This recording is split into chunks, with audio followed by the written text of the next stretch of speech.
ইসরায়েলের প্রাণকেন্দ্রে তেল আবিবে হামাসের ভয়াবহ রকেট হামলা। বাধ্য হয়ে যুদ্ধবিরতি এবং জিম্মি মুক্তির আলোচনায় বসতে পারে ইসরায়েল। রুশ সীমান্তে ড্রোন প্রাচীর বানাবে 6 ন্যাটো দেশ। শান্তি সম্মেলনে বাইডেন ও শিকে যোগ দেওয়ার আহ্বান জেলেনস্কির। নির্বাচন থেকে সরে দাঁড়ালেন 78 ব্রিটিশ এমপি। বিপাকে ঋষি সুনাক, হার নিশ্চিত। সবশেষে জানবেন, পরিণত ঘূর্ণিঝড়ের শক্তি হতে পারে 100 হাইড্রোজেন বোমার সমান। তেল আবিবে হামাসের রকেট হামলা। ইসরায়েলের বাণিজ্য কেন্দ্র তেল আবিবে একটি বড় রকেট হামলা চালানোর কথা জানিয়েছে ফিলিস্তিনের স্বাধীনতাকামী গোষ্ঠী। প্রায় 4 মাসের মধ্যে গোষ্ঠীটি এই প্রথম এমন হামলা শুরু করার কথা জানালো। আইডিএফ জানিয়েছে, গাজার দক্ষিণ অঞ্চলে রাফা থেকে অন্তত 8টি রকেট ছড়া হয়েছে। এগুলো বেশ কয়েকটি বাধা দেওয়া হয়েছে, তবে এই সব রকেট হামলায় হতাহতের কোনো ঘটনা ঘটেনি। ইসরায়েলি গণমাধ্যম হার্টজুলিয়া শহরের একটি ভবনের বাগানে ক্ষেপণাস্ত্রের টুকরো পড়ে থাকার ফুটেজ প্রকাশ করেছে। অন্য একটি গণমাধ্যম কাফর সাবা কেন্দ্রীয় শহরের কাছে একটি খোলা জায়গায় এসে পড়া একটি রকেটের আঘাতে বড় গর্ত দেখা গেছে। বার্তা আদান প্রদানের মাধ্যমে টেলিগ্রামের এক পোস্টে হামাসের সামরিক শাখা এজেদ্দিন কাসাম ব্রিগেড বলেছে, তারা বেসামরিকদের বিরুদ্ধে ইসরায়েলি গণহত্যার প্রতিক্রিয়া হিসেবে একটি বড় রকেট হামলা চালিয়ে তেল আবিবকে লক্ষ্যবস্তু করেছে।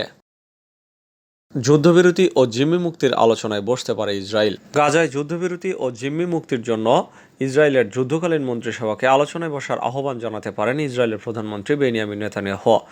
নাম প্রকাশে অনিচ্ছুক ইসরায়েলের এক সিনিয়র কর্মকর্তা শনিবার বার্তা সংস্থা এএফপিকে এই তথ্য জানিয়েছেন। সিনিয়র ওই কর্মকর্তা বলছেন, রোববার স্থানীয় সময় রাত 9টায় জেরুজালেমে যুদ্ধকালীন মন্ত্রিসভা জিম্মি মুক্তি চুক্তির আলোচনায় বসতে পারে। ওই কর্মকর্তা আরও বলেন, মে মাসের শুরুতে যুক্তরাষ্ট্র, কাতার এবং মিশরের মধ্যস্থতাকারীদের সঙ্গে আলোচনা স্থগিত হওয়ার পরে চলতি সপ্তাহে আলোচনা পুনরায় শুরু করার ইচ্ছা আছে। গাজায় যুদ্ধবন্ধের জন্য নতুন করে আন্তর্জাতিক প্রচেষ্টায় জোর দিচ্ছেন মার্কিন প্রেসিডেন্ট জো বাইডেন। এছাড়া গত শুক্রবার প্যারিসে মোসাদ পরিচালক ডেভিড বার্নি এবং কাতারের প্রধানমন্ত্রীর সঙ্গে দেখা করেছেন সিআইএ প্রধান বিল বার্নস।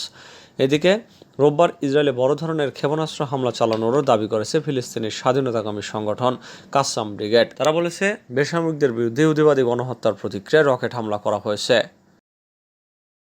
রুশ সীমান্তে ড্রোন প্রাচীর বানাবে 6 ন্যাটো দেশ। রাশিয়ার বিভিন্ন উস্কানি থেকে রক্ষা পেতে দেশটির সীমান্তবর্তী মোট 6টি ন্যাটো সদস্য দেশ ড্রোন প্রাচীর তৈরি করবে। দেশগুলো হচ্ছে Norway, Finland, Lithuania, Poland, Estonia ও লাটভিয়া। লিথুনিয়ার স্বরাষ্ট্রমন্ত্রী অ্যাগনে বিলোটাইট শুক্রবার এই কথা জানিয়েছেন। ড্রোন প্রাচীর তৈরির পরিকল্পনাটি বিশ্ব প্রথম এবং সম্পূর্ণ নতুন ধারণা দাবি করে অ্যাগনে বিলোটাইট বলেন, এর ব্যাপ্তি হবে নরওয়ে থেকে শুরু করে পোল্যান্ড পর্যন্ত। রাশিয়ার হাত থেকে সীমান্ত রক্ষার জন্য ড্রোন ও অন্যান্য আধুনিক প্রযুক্তির ব্যবহার এই উদ্যোগের লক্ষ্য। লিথুনিয়ার স্বরাষ্ট্রমন্ত্রী জানান, ড্রোন প্রাচীর নির্মাণে বিনিয়োগের আওতায় সীমান্তে সেনা উপস্থিতি বৃদ্ধির পাশাপাশি আধুনিক নজরদারি প্রযুক্তির সম্মিলন ঘটানো হবে। এই উদ্যোগে যুক্ত দেশগুলো তাদের সীমান্ত এলাকায় মনিটর করতে চালকবিহীন আকাশযান ব্যবহার করবে। তবে ঠিক কবে নাগাদ এই প্রকল্প বাস্তবায়ন শুরু হবে সে ব্যাপারে তেমন কিছু জানাননি তিনি। সংশ্লিষ্ট দেশগুলোর সামরিক কর্মকর্তারা এই প্রসঙ্গে বলেন, রাশিয়া কর্তৃক ইউক্রেন আক্রমণ এবং চলমান যুদ্ধ পরিস্থিতির কারণেই তারা প্রতিরক্ষা খাতে এই ধরনের বিনিয়োগের কথা ভাবছেন। তারা অভিযোগ করেন, ন্যাটোর সীমান্তবর্তী দেশগুলোর বিরুদ্ধে রাশিয়ার উস্কানিমূলক কার্যক্রম দিন দিন বাড়ছে। মক্কাবাসীর জন্য চালু হবে একদিনের হজ প্যাকেজ। সৌদি আরবের পবিত্র মক্কা নগরীর অধিবাসীদের জন্য চালু হতে পারে একদিনের হজ প্যাকেজ, এমনটাই ভাবছে সৌদি কর্তৃপক্ষ। অবৈধ হজ যাত্রীদের সংখ্যা কমানোর লক্ষ্যে একদিনের হজ প্যাকেজের বিষয়টি বিবেচনা করছে সৌদি সরকার। স্থানীয় গণমাধ্যমের প্রতিবেদন মতে, এই প্যাকেজের সুবিধা ভোগ করতে পারবেন শুধুমাত্র পবিত্র নগরী মক্কার বাসিন্দারা। সৌদি সংবাদ মাধ্যম আল ওয়াতান জানিয়েছে, মক্কায় বসবাসরত বৈধ প্রবাসী এবং সৌদি স্থায়ী নাগরিকদের জন্য এই প্যাকেজটির কথা ভাবা হচ্ছে। এতে তাদের অর্থ সাশ্রয় হবে বলে মনে করা হচ্ছে। সৌদি সংবাদ মাধ্যমে আরও জানানো হয়েছে, হজ যাত্রার প্রক্রিয়াকে আরও সহজ করতে এবং অংশগ্রহণকারীদের জন্য হজের সামগ্রিক অভিজ্ঞতা বাড়ানোর জন্য সরকার এই পরিকল্পনা এগিয়ে নিতে চায়। এই প্যাকেজে যারা হজ করতে চান তাদের আগে থেকে অর্থ পরিশোধ করতে হবে। তবে এতে আরাফাত, মক্কার দক্ষিণ পূর্বাঞ্চল বা মিনায় অবস্থানের বিষয়টি সংযুক্ত থাকবে না। এর বদলে প্যাকেজটির সুবিধাভোগীরা নির্দিষ্ট কয়েকটি স্থানে জড়ো হতে পারবেন। সেখান থেকে জোহরের নামাজের পর তাদের আরাফাতে নিয়ে যাওয়া হবে। এরপর যাচাই বাছাই করা হবে তারা আগে কখনো হজ করেছেন কিনা এবং মক্কার বাসিন্দা কিনা। এই দুটি বিষয় নিশ্চিত হওয়ার পরই কেবল হজের অনুমতি দেওয়া হবে।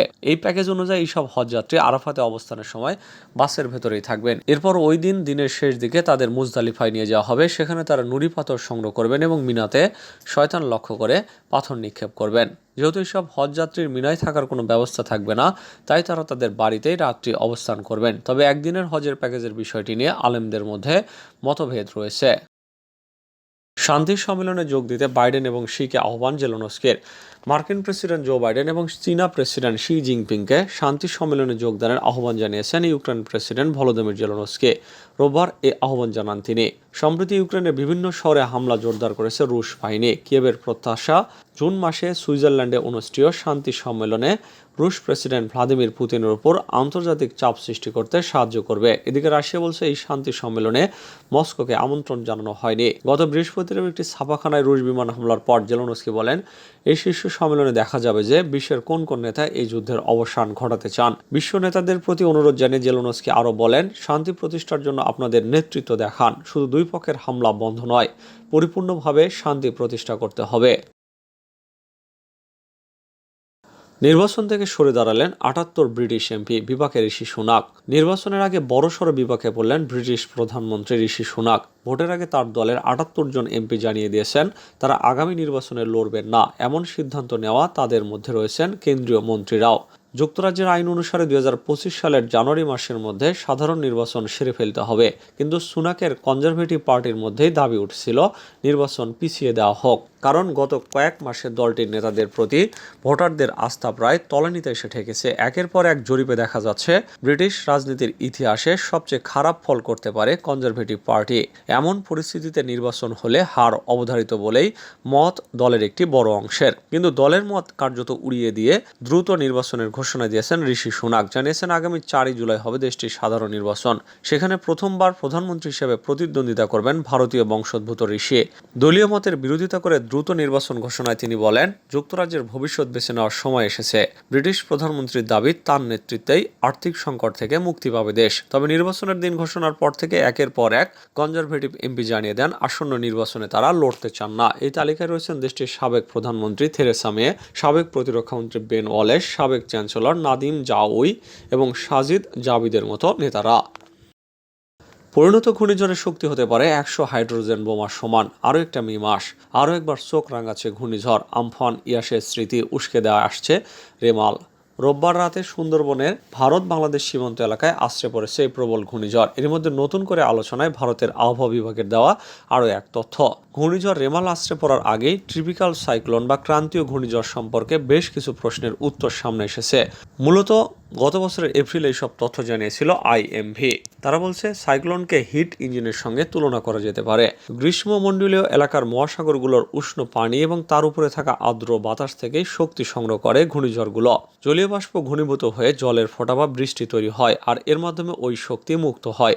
এই শক্তির খুব ছোট একটা অংশ গতিশক্তিতে রূপান্তরিত হয়, যা ঘূর্ণিঝড়ের উইন্ড ফিল্ডকে বজায় রাখে, আর এভাবেই পরিণত ঘূর্ণিঝড়ের মধ্যে শক্তি তৈরি হয়।